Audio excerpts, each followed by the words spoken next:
Assalamualaikum warahmatullahi wabarakatuh. So we are from group 3 and today we will present about the concept of Toyyiban as a fiqh ruling and its application toward Malaysian Fatwa. So this is our group members, which is me myself, Masturina binti Dihi, and then Nurdini Akilah binti Afendi, Abdul Hanif bin Abdul Rahman, Nurul Afika binti Hashim, Nur Farah Akilah binti Semeran, and Ahmad Azimuddin bin Ahadin. So I will start our presentation with introduction. So halal come from words halalan, which means permissible or lawful, and it also means permitted by Sharia law without punishment imposed to the deer. Meanwhile, the opposite word for halal is haram, which means forbidden or unlawful. As for Toyyiban, it comes from word tayyib, which means good. So in conclusion, halalan Toyyiban means the product is permissible to be consumed or used. Not only that, it also must be good and beneficial to the customers. So the product that are supposed to be good, but the validity is questioned, that cannot be classified as Toyyiban. For example, the certified food products that meet the quality of standards, but there are doubt about their ingredient, so it cannot be classified as halalan Toyyiban. So that's all from me. I will pass to the next presenter. Thank you.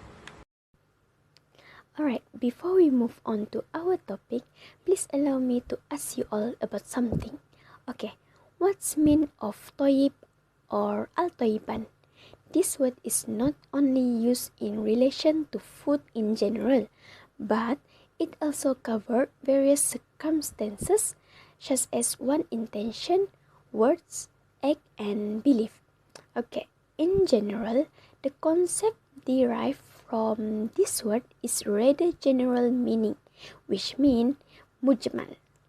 Okay, therefore, it can be translated to a suitable word to fit the context of changing time and technology. Okay, firstly, the use of the word tayyib in the Holy Quran is always associated with acceptance of a particular deeds. Okay, it is linked closely with purity of one heart in doing something. For example, Allah the Almighty said in Surah Al-Baqarah, verse 172. Okay, which means, "O you who believe, eat of the good things that we have provided you with." Okay, for the second opinion about Tayyib is as a quality standard for goods or products. In this matter, Al-Sunnah said that Allah commands the believers to eat goods and poor things that Allah has provided and be grateful if they really worship Him. In addition, for our information, goods and poor food are divided into two categories, which for the first is it must be good and poor in quality. Second, it also must be good and poor because it is halal. However, in the other opinion of the jurists differed in interpreting the meaning of Al-Tayyib and Al-Khabits, that such as plural of Al-Khabits to several opinions. Let's see that I state in the slide. there are three opinions which difference that actually we need to know. For the first opinion is according to view of Imam Malik. He views that Al-Tayyibats as legal, while Al-Khabits is illegal. Secondly, Al-Tayyibats is something that is considered good by the Arabs, while Al-Khabits is dirty by the opinion of Arab. This is the view of the Hanafi, Shafi'i, and Hanbali school of law lah. Okay, and for the thirdly is Al-Tayyibats is something that is legal by Allah, which is beneficial to religion, while Al-Khabits is harmful to religion. This was the view of Ibn Taymiyah, and he made reference as majority, which is Jumhur Ulama. Alright, as we know that of course this agreement have their own evidence from Al-Quran about Al-Tayyiban. Firstly, is in Surah An-Nahl verse 114 that spring means, so each of that which Allah has based on upon you of lawful and good things, and be grateful for the favor of Allah if you worship Him alone. Okay, for the next is evidence from Al-Quran also in Surah Al-Anfal verse 69, which said, so consume what you have taken of war booty as being lawful and good, and fear Allah. Indeed, Allah is forgiving and merciful. Subsequently, in Surah Al-Baqarah, verse 168, also state that evidence of Al-Tayyiban, which are, O men, eat of that which is lawful and good in the earth, and do not follow the footsteps of the devil. Really, the devil is a real enemy to you.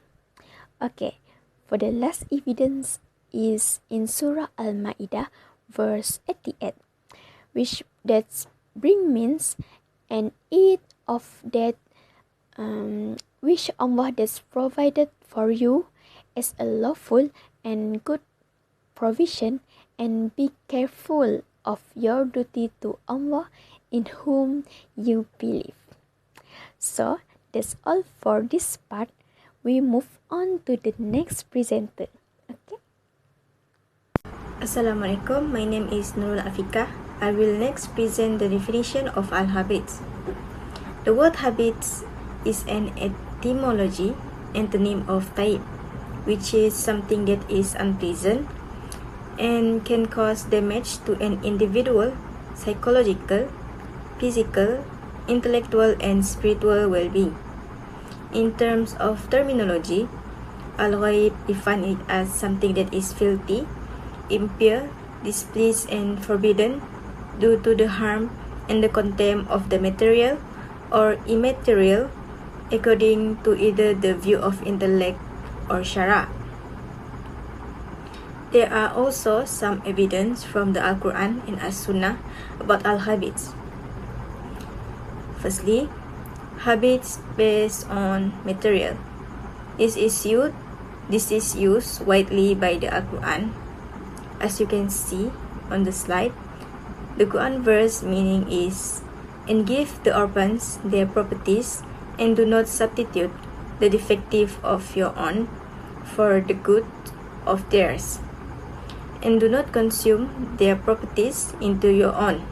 Indeed, that is ever a great sin. Surah An-Nisa. From the verse, and do not substitute the defective of your own for the good of theirs. The verse was explained as by As-Sudi, where a sheep for a sheep.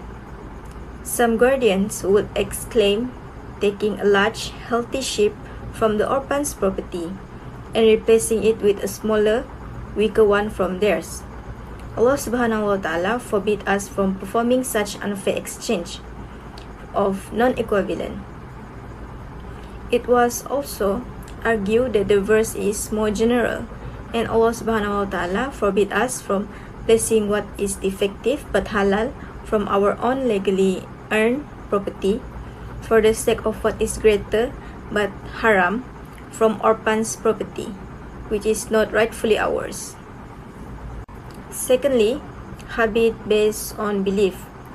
The verse in Al-Quran that explained in the slide means, this is so that Allah may distinguish the wicked from the good and place the wicked, some of them upon others, and heap them all together and put them into hell. It is those who are the loser. Surah Al-Anfal.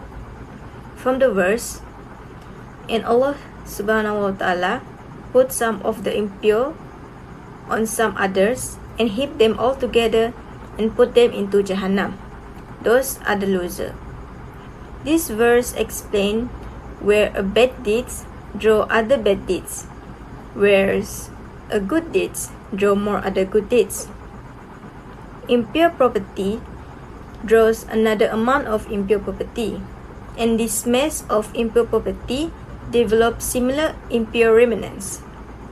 As a result, Allah subhanahu wa ta'ala would heap all impure property into Jahannam, inducing those who own should find themselves in a horrible loss. Thus, impure would refer to the non-believer. Given this interpretation, the verse also implies that Allah subhanahu wa ta'ala preferred to distinguish the pure from the impure, that is, to distinguish a true believer from a non-believer. Next is habits that are based on action. The following verse means, and to Lut we have given law and knowledge, and we have saved him from a city that does heinous deeds. Verily, they are a people of evil and wickedness. Surah Al-Anbiya. The Lut's story is related in the great details elsewhere in the Quran. Here, we just have a brief description of it, since he immigrated with his uncle Abraham from Iraq. Lut stayed in the Sodom town, where the people engaged with repugnant practices. They were guilty of abnormal, perverted sexual indecency, men with men, openly, without shame or guilt. As a result, Allah subhanahu wa ta'ala poured down his punishment on the town and its people, since there were people lost in the evil. Homosexuality is what is indicated by the heinous act in this verse. Khabits include both homosexual and heterosexual adultery, as well as intercourse with opposite gender. Other than that, there is a hadith mentioned about Al-Habit. This hadith is sahih and was narrated by Abu Hurairah. From Abu Hurairah radiallahu anhu, the Prophet Muhammad sallallahu alaihi wasallam, which means the Messenger of Allah subhanahu wa ta'ala forbade treating illness with foul things, khabit, meaning poison. The following hadiths specifically prohibit the use of prohibited and impure in medication. However, Imam An-Nawawi declared in his book Al-Majmu that there is a prohibition on medicating with prohibited and impure substance, as there is no need for its prohibited and impure usage, while there are pure and permissible medication available. He further said that the Safiyah scholar thought that when there was no pure medication available, one should take medication containing najis. If there is a permissible medication, it is haram to consume medication with feces without the scholar disputing it. The original law handling unclean things is haram, even if it is not with alcohol, according to the evidence mentioned above. It is, however, required if there is no holy medication available as an alternative due to darurat. Thank you. Assalamualaikum. My name is Nordini Akila binti Afendi. I will present the difference between Al-Tayyib and Al-Khabit. The difference between Al-Tayyib and Al-Khabit is in terms of various kinds of meanings from the point of view of the scholars. The word Tayyib means good or pure, which is something that is pleasant to the senses or soul, or anything that free of contaminants.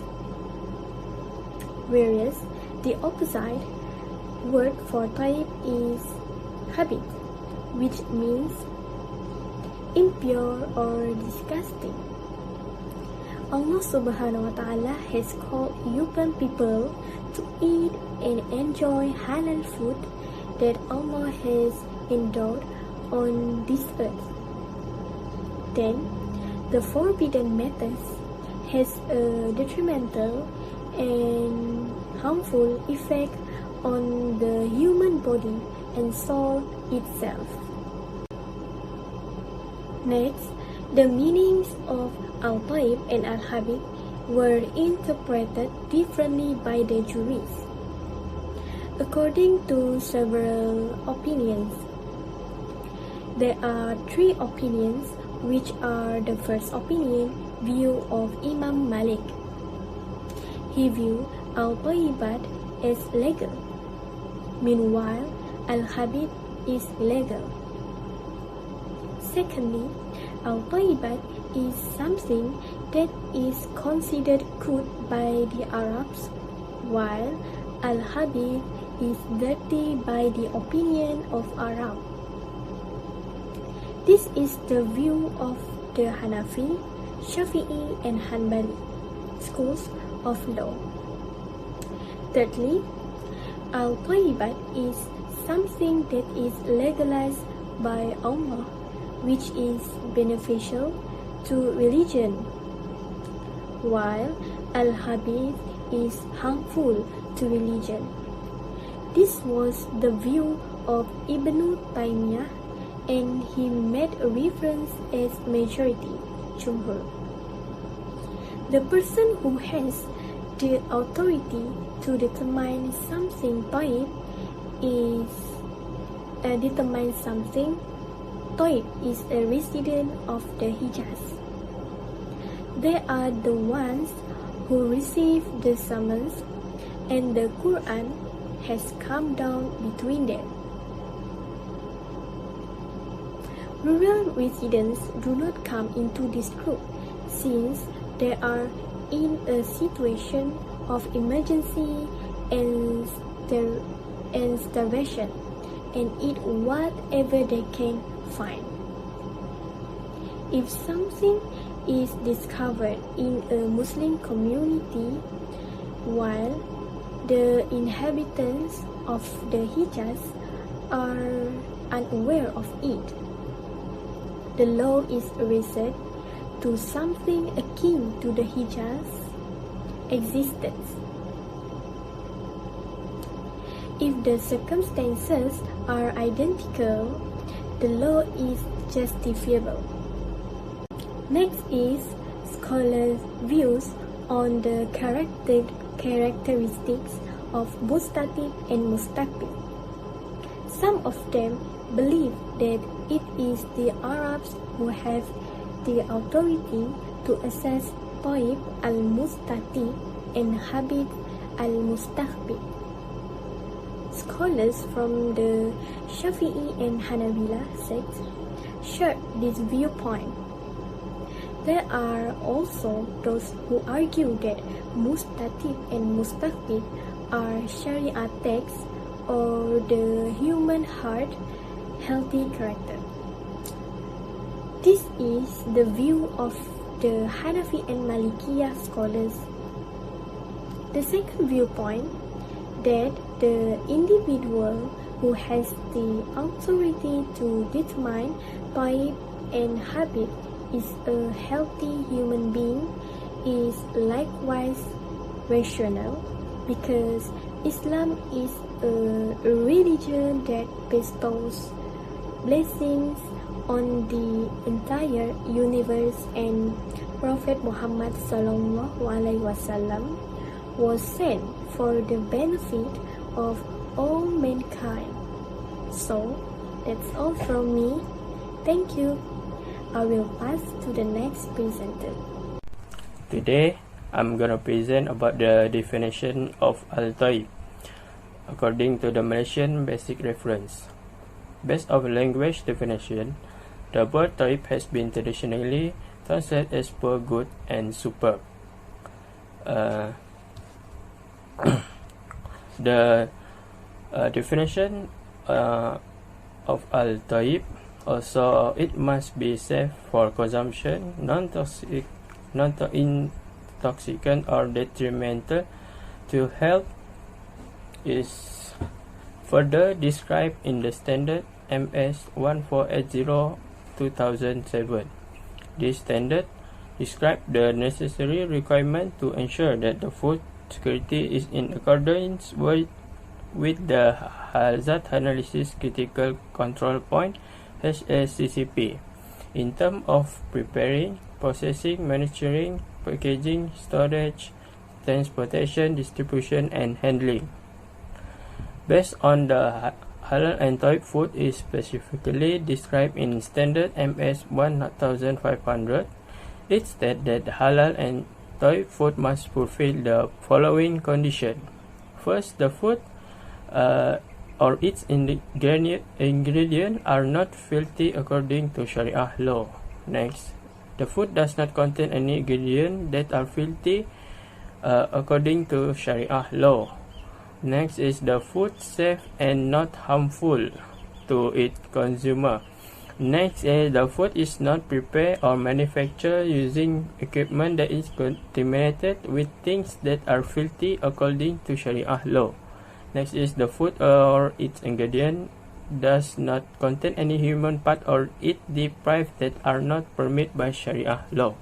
Lastly, during its preparation, processing, packaging, storage, or transportation, the food is physically separated from any other food that do not meet the requirements set in the above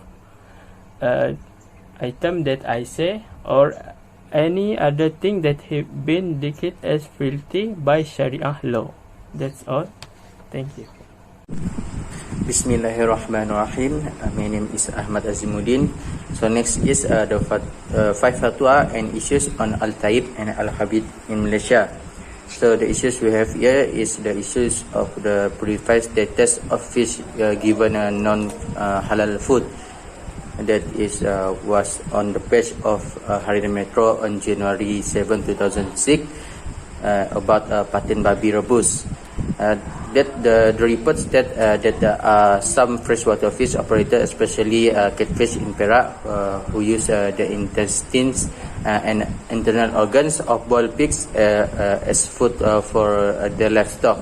So the boiled intestines are mixed with corn to the fish to grow quickly before being sold in the local and foreign markets. So Malaysia have given a fatwa about these issues. So Malaysian fatwa of the purify of fish fed non-halal food. So first, Muzakarah Jawatan Kuasa Fatwa Majlis Kebangsaan for Hal Ehwal Agama Islam Malaysia. The result of the discussion were decided as follow.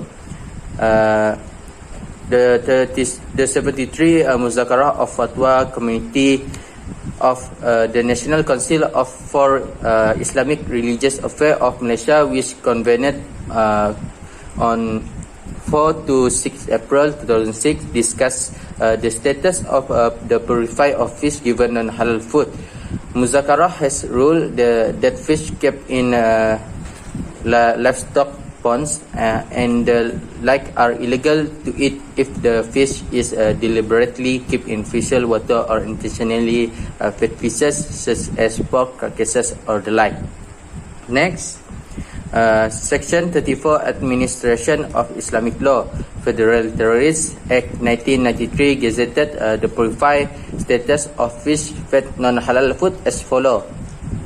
Fish kept in ponds and the like is illegal to eat if the fish is intentionally kept in official water or intentionally given official food such as pork carcasses and so on. So the third fatwa, Mufti of Selangor and gazetted on 25 October 2007 as follows. Farmed fish kept in ponds, mines and the like and fed from fishes such as pig and carcasses as the main food source is illegal to eat, and farmers are prohibited from giving farm fish with the main food from fishes as a measure in addition to maintaining the sensitivity of Muslim. So the fourth fatwa from Muzakarah members of the National Fatwa Committee, the status is as follows. The discussion of this issue is focused on the question of the law of purified of fish kept in ponds, lakes, mine and the like, and given food consisting of pork and its limbs such as stomach, bones, intestines and others. The feeding of pork, its body parts, to this fish is intended so that the growth of this fish is accelerated in duration. So the answer is the law of giving farm fish with chicken carcasses is macro. So in these issues, that they have hadith and dalil that use. So the hadith is the narration of Ibn Umar that the Prophet sallallahu alaihi wasallam said. The translation: Rasulullah sallallahu alaihi wasallam forbade eating jalalah and drinking its mix. So second, the dalil is Allah subhanahu wa ta'ala says in Surah Al-Baqarah verse 168, O people, eat of that which is lawful and good in the earth, and follow not the footstep of the devil, for the devil is a plain enemy to you. So in conclusion, Islam always call on its people to eat halal and good food. In these issues, the view of that the decision of Muzakarah of the National Fatwa Committee for Islamic Religious Affairs Malaysia is more accurate with the reality in Malaysia. This measure is taken to prevent greater adverse effect on the civil society in Malaysia. The law forbidding eating fish given non-halal food is a precautionary measure and Sa'ad al-Zara'i in order to ensure the purify of performing worship in life. This prohibition is also taken not to open space for aquatic animal breeders to take easy ways to keep aquatic animal by providing non-halal and dirty food to the animals. So in addition, the analysis found that most aquatic animal breeders are non-Muslim and their level of knowledge on the concept of halal is still low. So therefore, the step of Sa'ad al-Zara'i is a good approach at once to safeguard the earth and the sensitivity of the Muslim community in Malaysia. The Sa'ad al-Zara'i is a method needs to be taken into account in determining the law because farmers have many halal and clean food options that can be used as food for fish. If the community decide the law of eating fish given this unclean food as macro, the manufacturer of exploiting the law will arise and will further confuse Muslim. So the principle of Al-Tayyiban in food needs to be emphasized in these issues. That's all for me. So in conclusion, without a doubt, halal has its own meaning derived from Quran and Hadith. Not only that, the scholars also have agreed that the source of permitting and forbidding is Allah's right, based on the notion and application of halal Tayyiban. The Malaysian standards MS 1500 establish practical standards for the food sectors in Malaysia for the preparation and processing of halal food. Not only that, Malaysian halal food is also determined in conjunction with other related standards. For example, MS 1480 and MS 1514 on safety and hygiene. They are regarded as a guarantee that the food consumed not only safe but also halal to some extent, that has been correctly handled, packed and kept according to Islamic Sharia. The practice of halal and Tayyiban is an expression of Islam itself. So at the same times, the customer, whether it individual or organization, they must ensure that any elements that breach the halal and Tayyiban standards is notified to the authorities and for corrective and enforcement action. So therefore, the safety and quality of food is particularly in halal element is kept and maintained. So that's all from us. Thank you.